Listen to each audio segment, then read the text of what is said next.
안녕하세요. EDM IELTS 소피아 강사입니다. 네, 오늘은 학생분이 작성해 주신 에세이를 바탕으로 프리미엄 첨사 같이 진행해 보도록 하겠는데요. 네, 오늘의 주제 한번 같이 보겠습니다. Some people prefer to spend their lives doing the same things and avoiding change 라고 몇몇 사람들의 주장을 줬네요. 네, 몇몇 사람들은 같은 일을 반복하는 것을 선호하고 변화를 기피한다 라는 주제를 줬고요. Others, however, think that 다른 사람들의 의견을 주면서 change is always a good thing. 자, 바로 변화는 항상 좋은 것이라는 주제를 줬고요. 자, 그럼 여기까지 학생분이 오늘 작성해 주셔야 될 general statement, 즉 일반적 진술에 대한 문장이 나올 것이고, 자, 오늘의 논제는 바로 두 가지 견해를 논의하고 자신의 의견을 밝히는 discussion essay를 작성해 주셨으면 좋겠습니다. 네, 학생분이 써주신 전체의 4단락, 즉 introduction, main body 1 and 2, conclusion 어떻게 작성하셨는지 개괄적인 피드백 한번 드리도록 할게요.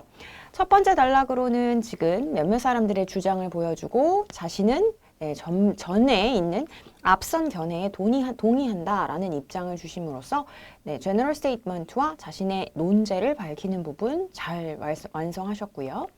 메인 바디에서는 그러면 여기에서는 자신과 반대되는 견해, 즉 자기가 생각했을 때 자신의 입장을 바디 2로 갈 수 있게끔 상대방의 견해를 먼저 제시하고 그 다음 자기가 생각할 수 있는 근거에 대한 세부적인 내용과 예시를 붙임으로써 바디 2를 작성해 주셨네요. 네, 마지막으로는 conclusion. 네, 그래서 자신의 결론이 어떻게 나올 것이냐. 그래서 사람들은 이것에 대한 부작용을 생각해야 된다. 이런 식으로 마무리를 주신 것 같습니다. 네, 전반적인 4단락의 구조는 잘 완성하셨는데 각각의 문장에서 문법이나 어휘에서 드릴 수 있는 피드백은 어떤 것이 있을지 같이 살펴보도록 하겠죠.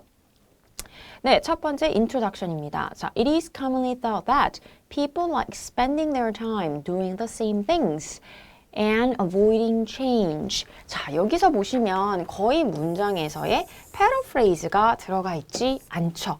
네, 우리 general statement라고 한다면 주어진 문제의 어휘나 또는 문장 구조를 조금씩 바꾸어서 다시 한번 오늘의 주제가 무엇인지를 독자에게 상기시켜주는 역할을 하는데요.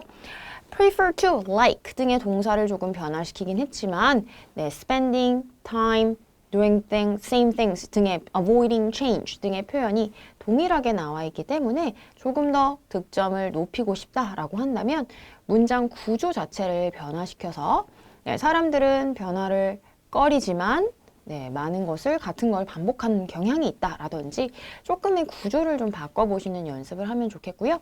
However, others think that change is a good way all the time. way는 방법이란 뜻인데 뭐 하는 방법인지를 제시하지 않을 거죠. 그렇다면 그냥 change is good. 변화는 좋은 것이다. all the time. 항상 좋은 거다. 라고 여기 문장에서는 조금의 paraphrase를 넣어주시면 좋겠죠. 네, 그 다음 자신의 논제를 밝히겠습니다. I agree with the former opinion. 전자의 견해에 동의한다. 즉 학생분이 작성해 주신 것은 변화를 기피하고 같은 것을 반복하는 것에 근거를 제시해 주시겠네요. 그리고 자신의 견해에 대한 입장을 밝히겠다라고 논제를 써주셔서 인트로덕션을 마무리하셨습니다. 네, 다음 메인 바디로 들어가서 on the one hand. 네, 우리 이런 표현들을 링컬이라고 사용하고 어떤 단락을 새로 시작하거나 내용을 전환하거나 결론을 낼 때 다양한 링크를 정확하게 사용하시는 것도 역시 일관성과 문장의 응집성 점수에 많이 반영이 된다라고 말씀드렸죠. 학생분이 첫 단락을 도입하시면서 on the one hand, 일단 이쪽을 보자라는 표현으로 잘 사용을 하셨고요. Every individual has an eager to challenge. 여기까지 끊어가겠습니다. 자, 우리가 eager, 뭐뭐 하고 싶어 하는 이라는 표현을 쓸 때는 저렇게 명사 형태, 쓸 수 있는 명사 형태로 쓰지 않습니다. 네, 뭐뭐를 하고 싶어 하다 라는 표현을 쓰실 땐 be eager to 동사 원형을 붙여주시거나 또는 제가 위에 예문으로 바꿔드린 것처럼 some individuals have eagerness 명사로 바꿔주시고 to challenge, 자기 자신이 자신이 자기 자신을 좀 도전해보거나 북돋기 위해서 사람들은 열망이 있습니다 라는 식으로 표현을 해주셔야 하므로 every individual, 모든 사람이 그렇다라는 극단적인 표현보다는 some 복수명사 사용해서 몇몇의 사람들은 바로 자기 자신을 도전해보고자 하는 열망이 있어요 라고 이야기해 주시면 좋겠고, challenge라는 동사는 타동사입니다. 동사적인 의미가 북돋우다 또는 도전하도록 요구하다 등의 동사의 의미로 사용하죠. 그럴 때는 목적어가 있어야 하기 때문에 누구와 누구 자신에게 도전을 하느냐, 즉 그 개개인들이, 그 사람들이 자기 자신에게 도전하는 게 되겠죠. 그래서 challenge themselves라고 제기대명사를 넣겠습니다. And these movement, 네, movement는 단수인 명사인데 this라는 지시형용사를 넣으면 수일치가 정확하게 들어가지 않겠죠. 네, 학생분이 조금 반복적으로 실수하시는 것 중에 단수 복수의 실수가 좀 있네요. 네, 그래서 여기에서는 자, 앞에서 다시 받아주는 그 문장 this라고 칭하고 has helped, 사람들을 도와줬다, 도왔다라는 시제 현재 완료로 가겠습니다. The development, 네, 여기서 왜 developed를 안 쓰셨냐면요. 얘가 무언가를 도와줬다라는 의미로 사용을 하기 때문에 PP 형태는 helped를 사용하고 다양한 영역의 변화 또는 발전을 초래했다라고 만들어주시면 좋겠죠. This has helped the development of various fields. 네, 그래서 위에 나오는 수일치 문법 실수 보시고 eager이라고 하는 명사 eagerness로 사용할 수 있도록 고치도록 하겠습니다. 자, 그 다음 자신의 세부적인 메인 아이디어 붙여볼게요. First, 첫 번째로 developed infrastructure including multi-floor apartment, sports center, and cultural facility까지 주셨는데, 자, 지금 including 뒤에 붙어있는 모든 시설들은요, 독단적인 하나를 언급하시는 것이 아니죠. 불특정한 어떤 특정하지 않은 하나를 언급하는 것이 아니라 여러 가지의 아파트먼트나 스포츠 센터스나 문화시설을 언급하고자 하므로 모두 복수화시키는 것이 일반적입니다. 그래서 multi-floor apartments, sports centers, and cultural facilities라고 복수로 모두 바꾸고요. 그러면 이렇게 발전된 필수 기반 시설은 지금 어디에 있느냐? 바로 도시 지역에 있다라고 갈 수 있겠네요. are situated in urban areas nowadays. 역시 마찬가지로 하나의 특정 도시 지역이 아니고 area는 셀 수 있는 명사이므로 복수로 만듭니다. 자, it reflects citizens' needs to have quality time in much better facilities. 바로 이것은 무엇을 반영하느냐? 사람들의 욕구를 반영합니다. 바로 조금 더 질이 좋은, 즉 질적인 시간을 보내자라고 하는 욕구를 충족시킨다라는 말인데, 더 나은 시설에서라는 말이네요. 자, 그런데 제가 여기서 궁금증이 있어요. 자, 사람들이 변화를 하고자 하는 것의 근거나 원인을 밝히기 위해서 세부적인 아이디어를 쓰셨는데, 이 내용은 사람들이 변화가 항상 좋은 것인지에 대한 근거를 제시해주고 있나요? 네, 사실 지금 변화라고 하는 것이 인프라스트럭처를 이야기하시는 것 같은데, 그러면 이 부분이 사람들에게 어떤 식으로 긍정적인 부분인지를 좀 더 문장으로 밝혀주시는 것이 좀 적합해 보이죠. 네, 두 번째 의견으로 갑니다. Second, the advancement of technology. 바로 기술의 발전을 언급하셨고, brings a convenient lifestyle에 철자법 고쳐드렸습니다. 생활 양식이라고 할 때는요, 방식 한 단어로 사용하세요. lifestyle. 네, 좀 더 편리한 생활 양식을 가지고 온다. such as telecommuting or distance learning. 아, 그럼 변화라고 하는 것을 telecommuting과 distance learning으로 가져가 주셨네요. 네, 그 다음 people don't have to waste time on the road. 여기에서 줄임말을 쓰셨습니다. 물론 우리가 문법적으로는 이 부분이 틀린 표현은 아니겠지만요. 줄임말적인 표현은 아카데믹 에세이 라이팅에서는 지양해서 쓰시는 것이 좋겠죠. 그래서 do not have to waste time. 사람들이 길거리에서 시간을 낭비할 필요가 없겠고 focus on their work or study. 바로 일이나 공부에 집중을 할 수 있겠다. 바로 인터넷 덕분에. 자, 이 모든 것을 다 기술적인 발전이라고 이야기했고, 그러면 사람들이 여기에서부터 많은 이득을 받을 수 있다라는 변화가 좋은 것이라는 아이디어의 근거를 제시하셨네요. 자, 여기 바디 1에서 총평을 조금 드려보자면 품사의 실수 고쳐주시는 게 좋겠습니다. 링커의 사용은 아주 적절하게 잘 연결하고 계시고요. 몇 가지 단수 복수의 명사 실수라든지 또는 관사의 실수, 철자법들의 실수, 즉 그래머와 렉시컬 리소스의 몇 가지 실수들을 조금 수정해 보시고 첫 번째 아이디어가 왜 변화가 사람들에게 긍정적인 것으로 가는지 이것은 단지 인프라스트럭처에 대한 이야기가 아니라 우리가 예를 들면 개발을 인프라스트럭처의 개발을 했을 경우 사람들에게 어떤 더 긍정적인 영향을 줬기 때문에 변화가 항상 좋은 것이라 주장할 수 있는지 추가적인 문장을 조금 더 보태 주시는 것이 필요해 보입니다. 네, 두 번째 단락으로 가죠. On the other hand. 네, 그래서 다른 견해를 보여줄 때 쓰는 역시 링커의 사용 좋았고요. 그러나 sometimes alteration, 몇몇의 변화가 때때로는 has a negative effect on society. 자, 본인의 생각은 바로 사회의 변화가 긍정적이지는 않을 수 있다라는 생각이죠. 자신의 입장과 이 입장이 같으므로 자신의 견해임을 한번 밝혀주시는 것도 좋겠습니다. First, sudden development like urban sprawl. 네, 도시가 지역이 확산하는 갑작스러운 이런 개발이 puts a burden on the environment. 환경에 라고 이야기하실 때는 정관사가 붙여서 사용해 주시고요. Most construction companies do not consider. 여기선 줄임말 안 써주셨네요. 네, 대부분의 건설 회사들은 바로 생태계를 고려하지 않고 only focusing. 뭐만 지금 고려하고 있냐면 이라고 쓰시려고 했는데 여기 보시면 do not consider. 그 다음 동사 표현이 나오므로 동사를 사용해 주시는 것이 동명사 표현이 아닌 표현으로 고쳐볼 수 있겠죠. 네, 바로 사람들은 무엇을 고려하지 않냐면 생태계를 고려하지 않고 only focus on. 그러면 뭐가 맞을까요? 네, 바로 전치사 뒤에 나올 수 있는 표현은 명사 표현만 가능하죠. 그래서 expand가 아니라 expanding이라고 동명사를 써주셔야 되겠습니다. 문법 사항 몇 가지 설명드릴게요. 전치사 뒤에는 절대 동사가 올 수 없습니다. 동명사 사용해서 동사의 의미를 대신해 주세요. 네, 그래서 바로 확장시키는 것만 집중하고 있더라. 뭐에 대해서? 바로 facilities, 시설들을 확장시키는데 바로 무엇을 위해서 하냐 하면요. 보통 이렇게 명사가 나와서 무언가의 목적을 나타낼 때는 보통 in, or, to 또는 to 부정사만을 사용해서 명사 뒤에 목적을 나타내주는 경우가 많죠. 그래서 to reap some profits라고 이야기해 주시면 이익을 얻기 위해서 시설을 확장시키는 경향이 있더라. 그러면 얘는 하나의 원인이 될 것이고 그에 따라서 야생동물들이 자신의 자연 서식지를 잃어가고 있다라는 말이 되겠죠. 즉, 이 부분은 학생분이 쓰신 원인에 해당하고 이 부분은 결과에 해당하므로 링커의 사용을 넣어주고 문장을 분리시켜 주시는 것이 좀 더 전달의 의미가 명확해 보입니다. 그래서 profit까지 문장을 마무리하시고 as a result, 결과적으로 wildlife loses their natural habitat라고 문장 새로 가겠습니다. 자, 그럼 여기까지만 본다면 역시 또 궁금증이죠. 네, 그냥 여기에서는 주로 construction에 대한 내용만 언급을 하시네요.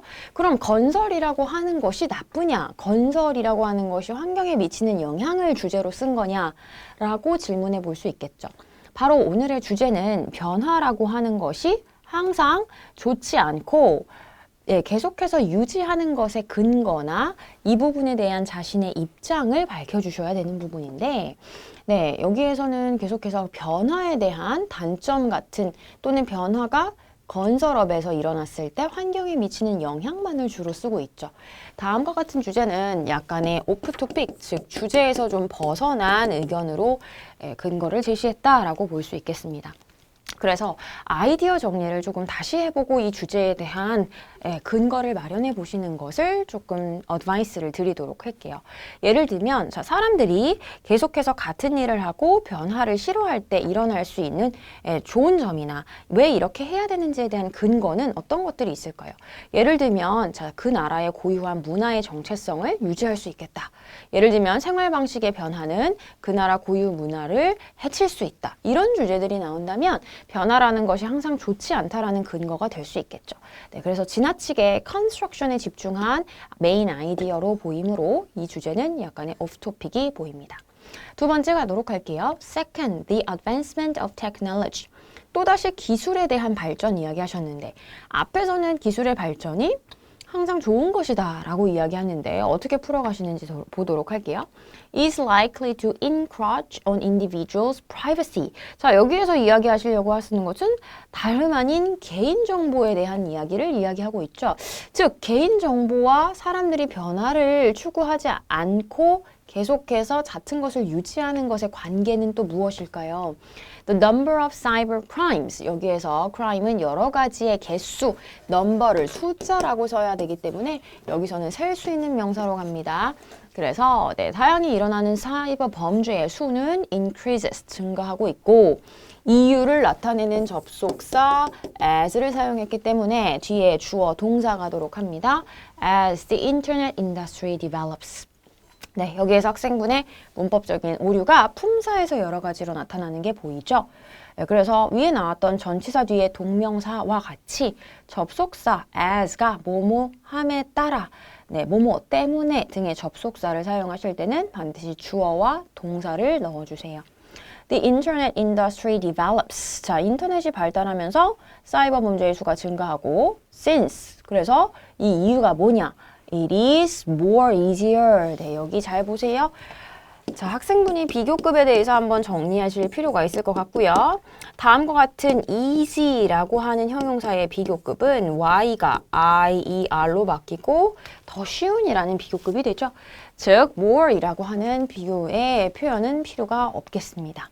It is easier to access private information. 자, 사람들이 좀 더 개인적인 정보에 접근하기가 쉬워진다. 예전보다 라고 했어요. 역시 여기에서는 뭐에 대한 주제로 쓰신 것 같아요? 기술 발전에 대한 단점에 대해서 쓰신 것 같죠? 하지만 다시 상기시켜드리지만 오늘의 주제는 사람들이 같은 것을 반복하는 삶을 살고 변화를 기피하는 것에 대한 근거나 이 부분의 입장을 지지하는 구체적인 예시를 달아주셔야겠습니다. 그래서 전반적으로 바디 2가 조금은 오늘의 주제와 벗어난 오프토픽의 아이디어 정리가 되었다라고 볼 수 있겠죠. 네, 마지막 컨클루전으로 갑니다. Change can be a double-edged sword. 그래서 여기서 양날의 검이다라는 표현을 쓸 때는요. 단수로 하나의 검을 의미하는 의미로 씁니다. A double-edged sword, 이 표현은 알아두시도록 하시고요. 다음과 같은 관용적인 어구를 사용하실 때는 정확성이 중요합니다. 정확하게 사용하지 않을 거면 차라리 문장을 풀어서 사용하시는 게 좋으므로 정확한 표현으로 외워두세요. Although renovation enables people to enjoy comfortable lifestyle. lifestyle은 앞서 말씀드린 것처럼 셀 수 있는 명사이므로 편안한 생활을 유지하는 것을 가능하게 했다. Such as using amenities and working or studying at home. 앞에 이야기하셨던 telecommuting 이야기하시는 것 같네요. 네, 다양한 시설을 이용하거나 또는 집에서 일과 공부를 할 수 있는 것 같은 걸 만들어줬다. 즉, 변화가 좋은 것이다 라는 부분을 어느 정도 인정해주고 네, 그래서 그 결과가 무엇을 나타내느냐? It results in environmental damage라고 제가 바꿨죠? 자, 여기에서 it은요, 바로 다시 말하면 renovation이 될 거고 그 원인이 환경 피해를 초래한 결과를 의미하고 싶으시죠? 그런데 effect 자체는 어떤 영향을 미치다라는 말이지 원인과 결과를 표현해 줄 수 있는 동사 표현은 아니겠죠. 그래서 결과를 초래하다라는 의미의 result in이라는 동사 표현으로 바꾸도록 하겠습니다. 그리고 또 하나 알아두실 것, damage는 피해, 즉 셀 수 없는 명사입니다. 이것을 복수 처리했을 경우는 어휘의 렉시컬 점수에서의 감점이 되겠죠. 그리고 invade, 침해하다라는 동사는 타동사이므로 뒤에 전치사를 붙이지 않겠습니다. invades private information on the internet. 네, 그래서 on이라는 전치사 빼고 사용하시고요. 마무리 갑니다. 결론. 그러므로 people should think that some side effects could provoke라고 쓰셨어요. provoke라는 동사도 역시 타동사. 그러면 무언가를 유발시키다라는 목적어가 필요할 텐데 여기에서는 아무것도 사용을 해주지 않으셨죠. 그러면 자동사의 개념으로 이해하시고 몇몇의 부작용이 나타날 수 있겠다. Some side effects could occur before starting a new trial. 새로운 시도 역시 셀 수 있겠죠. 불특정한 하나의 시도를 하기 전에 먼저 이미 문제가 나타날 수 있다라는 말이므로 부정관사 붙이고 문장 마무리. 자, 그리고 또 하나 결론에서는 자신의 견해가 무엇인지를 조금 더 밝혀서 마무리 갈 수 있어야 되는데 내 견해가 어떤 부분인지가 좀 명확하게 드러나지 않죠. 그래서 자신의 의견이다, 나는 이 부분에 확신한다, 이런 등의 표현을 조금 더 써주시면서 나의 의견임을 명확하게 밝혀주시는 것이 좋겠습니다. 예를 들면요, 그 중에 하나, I am convinced that, 저는 어떤 부분에 확신하고 있느냐 하면요, 사람들이 이러한 부작용을 나타날 수 있다는 걸 생각해야 될 것 같습니다. 자신의 견해가 마무리, 결론에서 나타날 수 있게 사용하시면 좋겠죠? 네, 여기까지 전반적인 총 4단락의 우리 피드백을 드려봤는데요. 자, 지금 보시면 바디 2가 조금 다듬어져야 될 필요가 보이고 결론 부분이 바디보다 사실 비중으로서 보면 2, 30자 정도로 마무리해 주시는 역할만 하시면 되는데 앞에 있는 바디를 모두 다 가져다가 다시 언급함으로써 조금 더 길어졌습니다. 해당하는 부분도 참고해서 다음번 에세이에 반영해 보시고요. 자, 그러면 총평 한번 드려보도록 할게요. 네, 오늘 작성하신 에세이를 기준으로 점수를 내드렸을 때 4가지 기준으로 한번 같이 보겠습니다. 첫 번째, 과제를 이수한 정도를 나타내는 task achievement는요. 아까 이야기했던 바디 1, 2에 몇 가지의 오프 토픽 주제가 보입니다. 오늘은 주제에 대한 바로 사람들의 변화를 꺼리고 같은 일을 반복하는 것에 대한 근거 또는 이것의 예시나 부연 설명을 보태서 자신의 견해를 뒷받침하셨어야 되는데 지나치게 건설과 또 기술 개발에만 집중한 이야기가 되었죠. 자, 그래서 이 부분을 조금 더 보강하시기 위해서는 글을 쓰기 전에 먼저 문제를 정확하게 읽어내시고 해당하는 아이디어를 정리하는 즉 브레인스토밍 단계가 조금 더 견고하게 진행돼야 되는 것이 필요해 보입니다. 네, 보통 학생분들은 글을 쓴다라고 했을 때 40분이라는 시간에 너무 목이 메어서 글 쓰는 데에만 집중하시죠. 그런데 우리 4가지 점수 기준으로 보시면 과제에 대한 대답, 응답도를 측정하는 task achievement 역시 25%를 차지하기 때문에 적절한 관련된 아이디어를 만드시는 것 역시 필요합니다. 그래서 이 부분은 5.0 점수 드릴 수 있겠고요. 자, 오늘의 응집성과 그 다음 문장 단락의 연관성을 보는 cohesion과 coherence 점수는요. 링커즈의 사용이 상당히 적절하고 좋았다라는 부분 좋은 점수를 받으실 수 있을 것 같고 여기에 조금 더 구체적인 예시나 문장을 연결해주는 기능에 자신의 의견을 나타내는 표현들을 조금 더 보강하시면 좋겠다 해서 점수는 5.5점 드릴 수 있을 것 같아요. 네, 오늘 가장 많이 보강이 필요한 것은 역시 2가지 영역, 어휘와 문법 점수가 되겠죠. vocabulary에서는 특히 단수와 복수의 개념, 예를 들면 어떤 스포츠 시설이나 스포츠 센터 등을 이야기할 때라든지 damage 등의 셀 수 있는 명사와 셀 수 없는 명사, 또 어떤 부분에서 부정관사나 이런 것들을 붙여서 어휘를 쓰셔야 되는지에 대한 표현이나 아니면 타동사와 자동사, invade라는 동사는 타동사이므로 목적어를 바로 취한다 등의 이러한 어휘를 외우실 때 조금 정확성이 있는 표현이 필요해 보이고요. 또 하나, 자, 아까 갔던 양날의 검이다 라는 표현 같은 콜로케이션의 표현을 외우실 때는 좀 더 정확성이 필요해 보이죠. 그래서 vocabulary는 5.5점 점수 정도를 받으실 수 있겠습니다. 자, 마지막에 아주 조금 보강이 많이 필요한 부분은 바로 grammar이겠죠. 아까 보셨던 품사들의 실수가 몇 가지가 아쉽습니다. 명사, 그 다음 전치사, 어떨 때 전치사 뒤에는 명사를 붙이느냐 또는 접속사 뒤에는 주어, 동사가 와야만 하느냐 등의 부분을 명확하게 보실 수 있게끔 외워서 사용하실 수 있게끔 써주시고요. 그 다음 뒤에 나왔었던 명사와 동사 또는 형용사와 eagerness의 차이, 이러한 품사의 차이적인 부분을 조금 더 명확하게 써주시면 그라머적인 표현의 점수가 많이 보강될 것 같습니다. 그래서 오늘의 총점은요, 5.5점 정도를 학생분의 에세이에 드릴 수 있을 것 같다라고 피드백 드리고요. 다음번에 제가 이렇게 말씀드렸던 어드바이스를 조금 더 적용해서 아이디어 정리와 그 다음 어휘와 문법 부분을 조금 더 리뷰해 가면서 글을 쓰시면 훨씬 더 많은 프로그레스가 있을 것 같네요. 네, 오늘 여기까지 하도록 하고요. 수고하셨습니다. 감사합니다.